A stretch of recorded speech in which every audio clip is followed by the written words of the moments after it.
All right. In this session, participants will learn more about the power of high expectations and the varied nature and needs of children with disabilities. As we build a common vocabulary of possibility, we will overview functional behavior assessment, or FBA, key definitions, and people-first language practices. By the end of this session, educators and families will have more strategies and a deeper understanding of how to differentiate for and advocate on behalf of children with disabilities. Some of our key learning terms for today include people first language, inclusion, disability, high expectations, accommodations, and behavior. I know this is a lot of ground to cover, and also I know that we can do it. So let's get started. Let's start off with defining child-centered approaches. Throughout this series and throughout our work as educators, we often talk about centering our kids or putting children or students first. I want to spend just a minute reflecting together on what does that mean in practice. So we know children are complex people, just like us, with many identities. For some of our children, this includes a disability identity. So when we center children, when we put children first in our practice, we see the whole child. So we don't only see a child as a blossoming mathematician. We don't only see a child for possibly their disability identity. We see a whole and complex and vibrant and beautiful individual. Two guiding principles of child-first approaches include humanizing and honoring. When we talk about humanizing approaches, we're talking, yes, about the ways we talk about people and their identities and the services or supports they use, and we'll go over that together in just a moment. But this moves beyond mere semantics.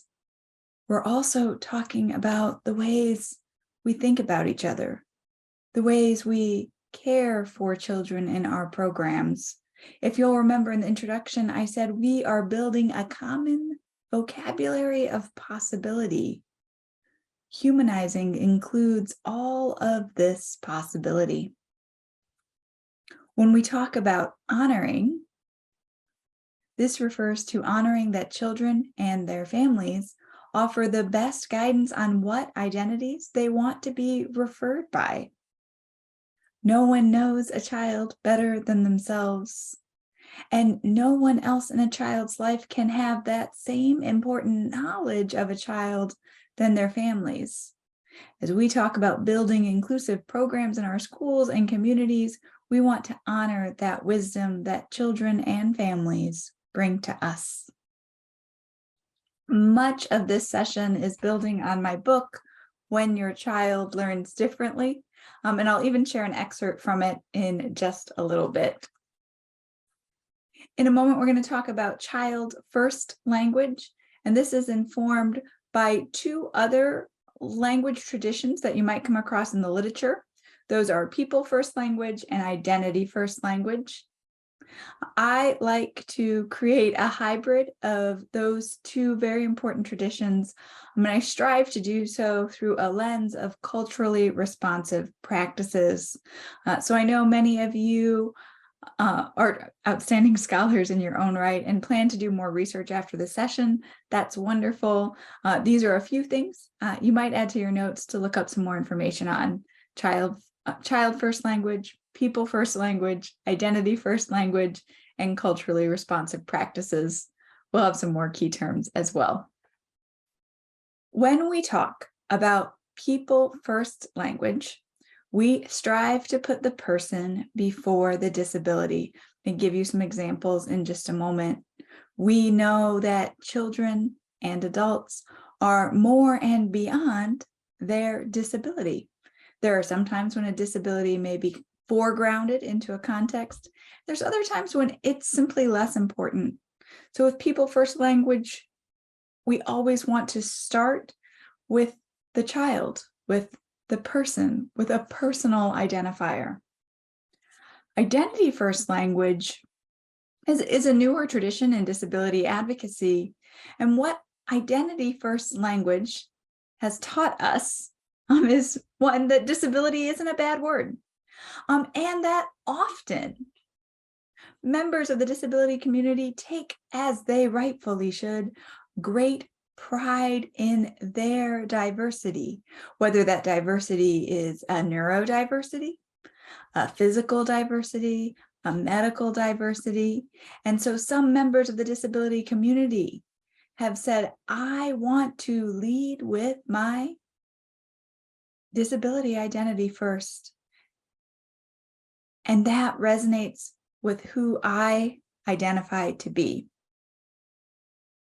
As we navigate all of the different language choices that we can make as educators, I believe if we center humanizing and honoring, we'll be able to build inclusive practices. And what that presupposes is that we're listening. We're listening deeply to the children in our programs and to their families. We believe that kids are the best experts on their own identities and lived experiences.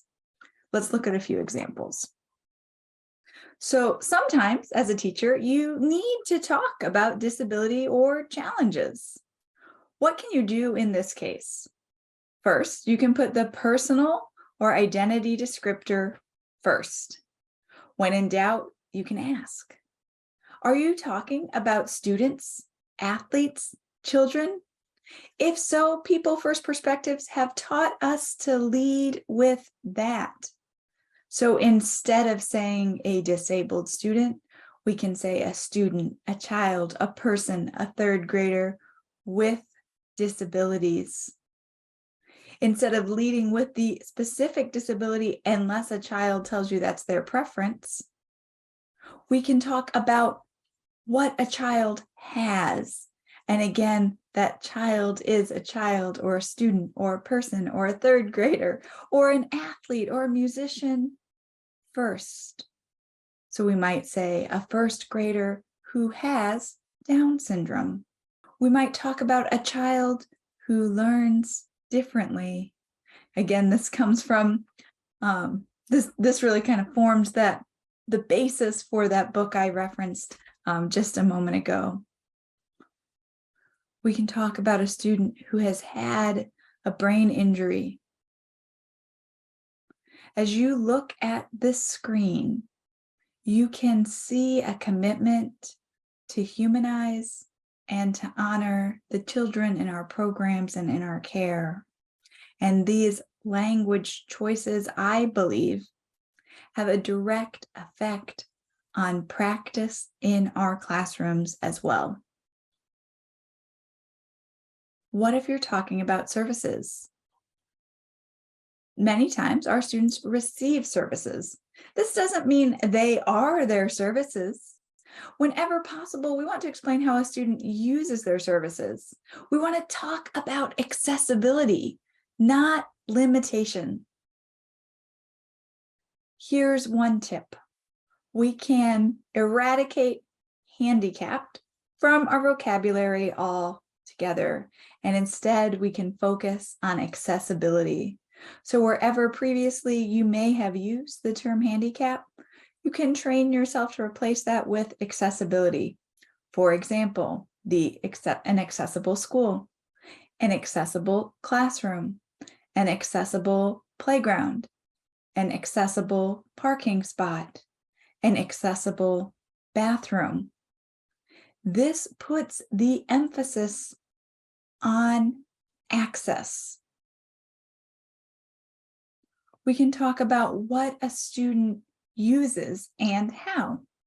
For example, I have many students who use a wheelchair or who use a walker or other assistive technology.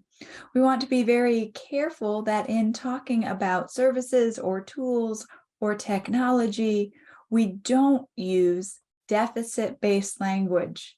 For example, my students who use a wheelchair are not necessarily confined or tethered to these tools.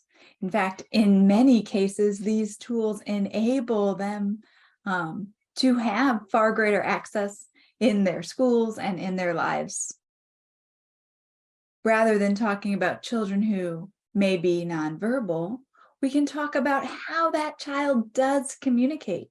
So we can say a student who communicates with assistive technology. Again, in this example, you can hear that we are putting the child first.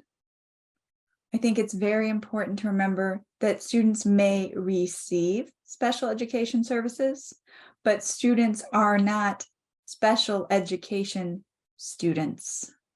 Special education is a service, not a place or an identity.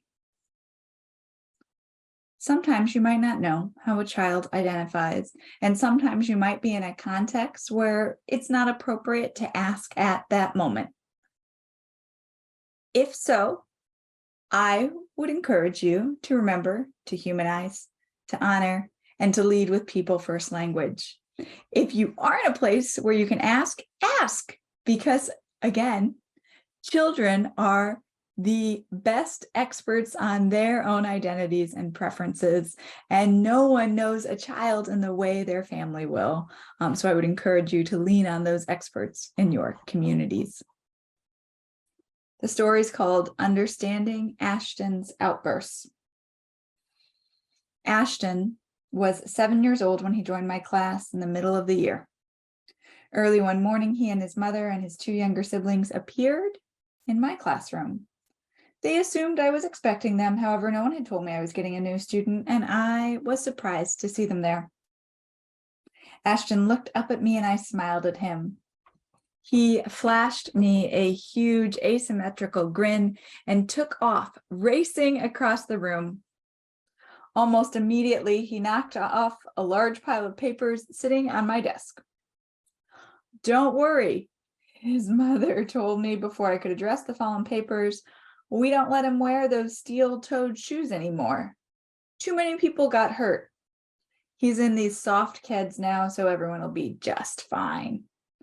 I looked at the little boy who had now pulled out a huge tub of blocks and was building a tall, wobbly tower.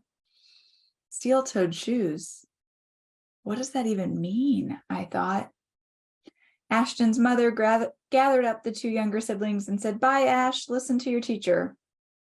As his mother had alluded, Ashton was prone to violent outbursts. We tried many support strategies. Sometimes Miss Pace, our paraprofessional, would take Ashton for a walk. Other times I would take the rest of the class outside for an activity while Ashton calmed down. We made nonviolence a class-wide project. We read books and put on plays about being safe, kind, and a good friend. If I said hands, all of my students, including Ashton, answered, "Are not for hitting." We reinforced peaceful behavior with stickers and praise. These strategies helped, but not as much as I had hoped. And later I found out they weren't helping for the reason I had thought. After using FBA to understand Ashton's behavior, we learned that his violent outbursts happened when he felt unsafe. It wasn't that he didn't understand the expectations. It wasn't that he needed attention or struggled with communication. If an exchange with a classmate felt volatile, and if an activity made the room chaotic, or if we were in a new environment, Ashton's response was to act out. For Ashton, that looked like pushing and shoving. Once we realized this, our approach to Ashton changed. We focused on showing him that he was safe, wanted, and absolutely belonged in our classroom. These are powerful messages for all students, and for Ashton, they were magic. Better understanding the causes of his behavior gave us more effective strategies for supporting him. Ashton spent 3 years in my classroom. In those years, he learned to read, to write, to solve math problems, and to make friends. He was mainstreamed in early elementary classrooms with his general education peers. After the first few weeks, he was never referred to the office for behavior. With the right data, persistence and creativity, parents and families can solve many behavior challenges. And the ones we can't solve or haven't solved yet, we can all, including educators and school leaders, approach those with grace, dignity, and warmth. I share Ashton's story as our intro into the ABCs of behavior.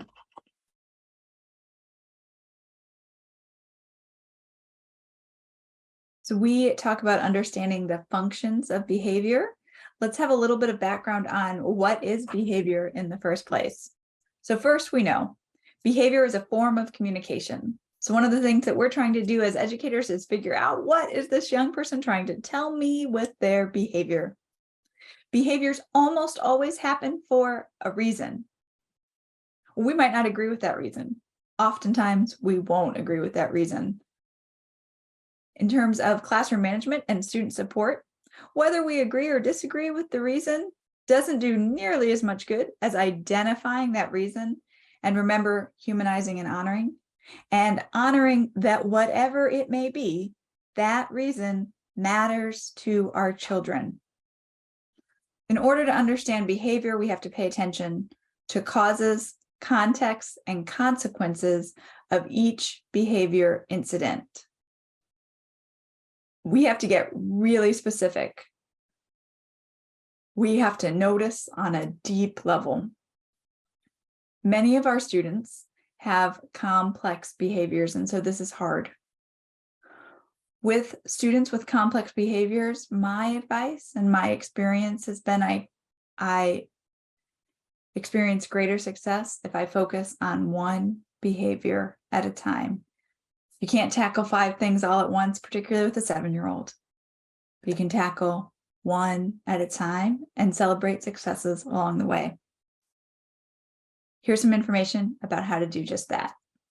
Remember, we're learning the ABCs of behavior.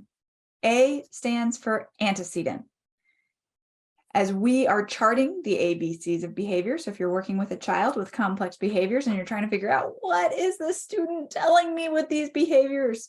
How can we find a better way forward together? You'll want a chart, and I write on that chart A, B, C. A is for antecedent. What happened immediately before the behavior? I don't mean what happened yesterday.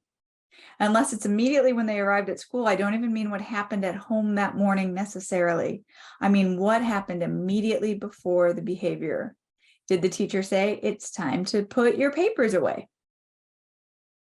Did a teacher turn off the lights as a cue to get the room to be quiet? What happened immediately before the behavior? You want to be specific and you want to be non-judgmental in your notes. This may be the antecedent of the behavior. This may be the catalyst that caused the student to want to communicate something differently through behavior.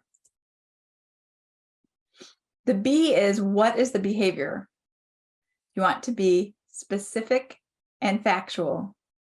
This isn't where you wax poetic about how challenging the behavior is.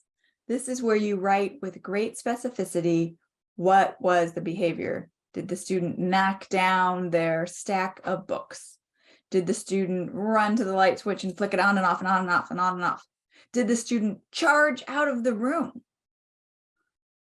Be specific and factual. What was the behavior? Again, we're trying to figure out, what is the student telling us with the behavior? So now we know what happened immediately before and what was the child's response. A, B. A is antecedent, B is behavior. C is the consequence. Now, this isn't the consequence that you assigned. This isn't that the student will have to stay after school. This isn't that the student will need to go to the office. This isn't that you're going to call home at the end of the period. So when the student pushed the books off his table, did the whole classroom turn around and go, oh my goodness? When the student flicked the lights on and off and on and off and on and on and off, did the class react? Did the teacher have a specific reaction? When the student charged out of the room, did the teacher come running after them? What was the consequence immediately following the behavior. Once we have this information, A for antecedent, B for specific behavior, C for consequence, we can often begin to see very clear communication patterns of what is inciting these behaviors and what is the student communicating to us that they need or want in the moment. We can use the ABCs to learn what the behavior is communicating, and then to consider replacement behaviors or choice. So remember that all behavior is a form of communication, that what the student is trying to communicate matters to them, whether or not it matters to us. Okay, and whether or not it matters to us about that behavior isn't as important as remembering that every student in our classroom matters to us as a person. So we can use this information then to consider replacement behaviors and choice.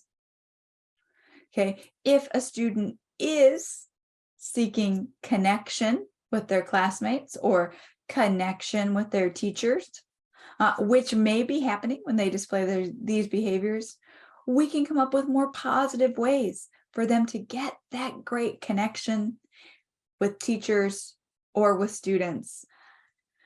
In my early years in the classroom, I worked with a number of middle school students who were exhibiting complex behaviors that were a challenge for our school community. And I tried something that we hadn't tried before in our school community, which is I put all of these young people on a school leadership team. And I met every day with this student group. Again, they were middle schoolers, and so I partnered them with elementary students. In my case, I partnered them with elementary students who had disabilities. And one year we focused on math, and the next year we focused on language arts. And I offered to these middle school students who had complex behaviors the opportunity to lead, to be a teacher.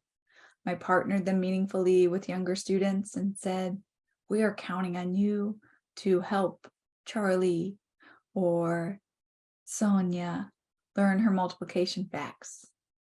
We're counting on you to work with Louisa or Aaron on learning letter sounds. The results were profound. In this particular case, the middle school students that I was working with wanted to be seen, wanted to be trusted. And so this leadership group was transformative for them because it put them in the position where they were highly visible and where they could see their own value in our school community. In fact, it changed everything. Now, this worked because what the students were communicating with their behavior was this need for greater leadership. What's interesting about it is we don't often think to put the students who are displaying complex behaviors in leadership positions. My work has suggested that maybe we should change that. We all want to be seen. We all want to be trusted. There's a lot of different things we can try. Some of them will work and some of them won't. And when they don't, we try something else. At the bottom of the screen, I have a couple reminders to us as we think about behavior. There's a meme, I guess, that floats around social media every so often for teachers. And it says, every time that you want to say a student is attention seeking, rewire your brain to think of that as connection seeking and see what changes. To piggyback on our earlier talk about people first and identity first language, language matters. This is an important switch. The second reminder on the board is that both joy and fear have been used throughout the ages to motivate people, including young people. And as we think about what does it mean to build healthy and inclusive spaces, we want to always use joy. I think of joy as akin to our commitments to humanize and to honor. All right, so we're learning about functional behavior analysis. We've learned the ABCs of behavior. A is antecedent, what happened immediately before. B is getting really specific about the behavior, and C is consequence, what happened immediately after. I want to give you just a few more notes as we dive deep into understanding behavior. First, I want to share that all children and adults too, by the way, sometimes exhibit behaviors that are inconsistent with what we want to see. We live in a diverse world, and we're navigating that diversity all of the time. So occasionally seeing a behavior that is inconsistent with what you want as a teacher is part of the human experience. In working with children with disabilities, particularly on behavior, we want to be thoughtful about several things, but I want to highlight two. One, is that behavior developmentally typical for a child of that age? For example, if you're working with a 3-year-old and they throw a temper tantrum, that's developmentally appropriate for their age as they continue to grow in their communication skills. If they're throwing 45 temper tantrums a day, not developmentally appropriate. We want to give children the right to be children. So if young people are displaying behaviors that are developmentally appropriate for their age, even if they're inconsistent with what we want to see, that's just part of growing up. We need to give grace. Are the behaviors we're seeing linked to a disability? If so, then we may need to address what we're seeing with some more services, supports, or tools. Okay. We also want to respond with grace. I want to acknowledge that all of us, myself included, make mistakes. All of us, myself included, have bad days. Sometimes when we begin the functional behavior assessment process with young people, we become so hyper-focused on every single behavior that it becomes too rigid, right? We take away the right of children to be children. And so I want to offer this caution now that all children deserve the opportunity to make mistakes, to learn, to grow, to have bad days, and that's okay. That's part of raising kids together as a school community, working in partnership with families. This brings me to my next point, which is on advocacy.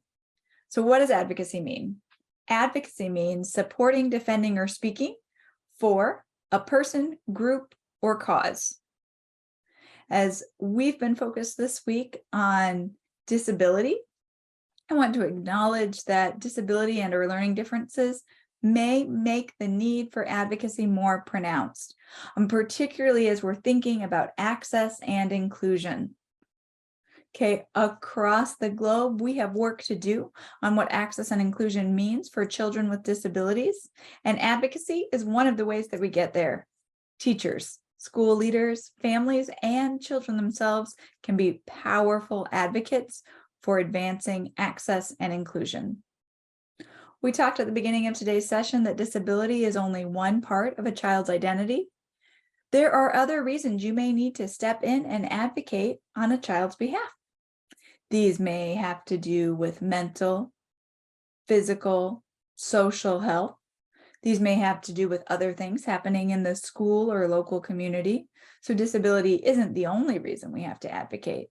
Okay, we advocate on behalf of children because we care deeply for children and believe in the right of all children to grow and learn in inclusive classrooms.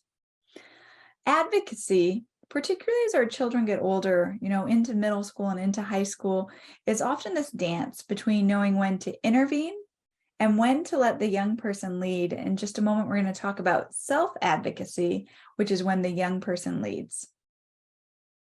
Just as we talked about with behavior, even without the complications of disabilities, sometimes being a young person is hard. Some days, all the things we're navigating with academic responsibilities and social pressures is tough. And so we want to take a deep collective breath and let young people know it's okay. It's okay some days not to be okay. That in this classroom, in this school, you are seen and you belong. That message alone is a powerful message of advocacy, and that kind of belonging advocacy matters. In fact, I believe it can help us rewire our schools with courage, connection, and ever greater inclusion. As promised, next we're going to talk about self-advocacy. So self-advocacy is the ability to make sure your needs are understood and met. It is a skill that we can teach and help children to practice, and we can do this even with very young children. In fact, I just worked with a group of very young children on some intro lessons around self-advocacy. In these lessons, we had children tell us what makes you special, and then we talked about how we can use those different special skills and talents and passions to change our classroom communities and broader communities. We also talked about friendship. What does it mean to be a great friend? And how can I practice friendship even in kindergarten? A culture of self-advocacy happens when you center and support student voice in your classroom. Here are some strategies you can use to promote self-advocacy in elementary, middle, and high school. These come from an Edutopia article called Getting Students on the Road to Self-Advocacy. You can use daily check-ins. These can be at the beginning or end of the day, or both, where you just check in with kids. What's the greatest thing that happened today? What are you most proud of that happened today? What was the most challenging thing that happened today? What would you like to do differently tomorrow?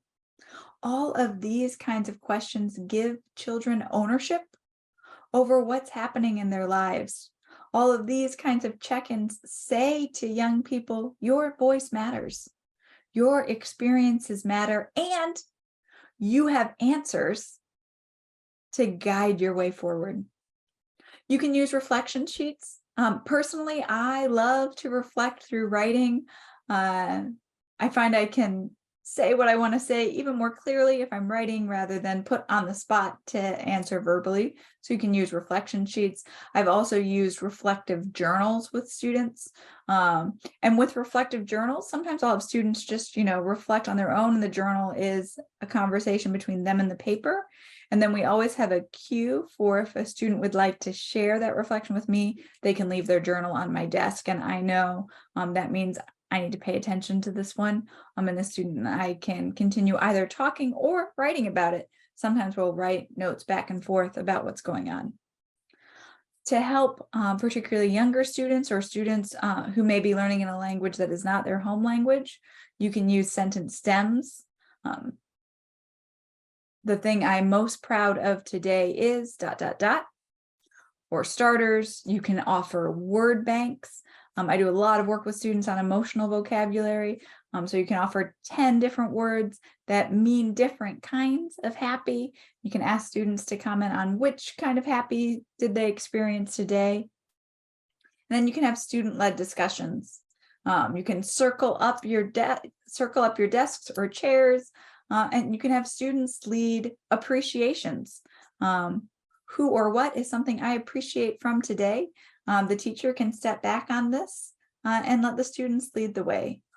All of these strategies can help promote a culture of self-advocacy in your classroom, and that self-advocacy will continue to matter to these young people throughout their lives.